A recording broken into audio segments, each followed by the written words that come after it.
Before auscultating the heart, let's review normal heart sounds. Closure of the heart valves creates a pair of audible heart sounds. The first sound, S1, accompanies mitral valve closure. The second sound, S2, accompanies aortic valve closure. Pulmonic and tricuspid valve closure may contribute to these sounds. Ventricular systole occurs between S1 and S2. Ventricular diastole occurs between S2 and the next S1. Because diastole usually lasts longer than systole, you can identify the two sounds.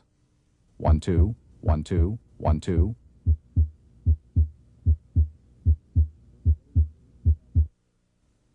You can hear S1 and S2 in the aortic area, in the right second interspace close to the sternum, pulmonic area, in the left second interspace close to the sternum, left third interspace, tricuspid area, in the left fourth and fifth interspaces, and mitral area at the apical impulse.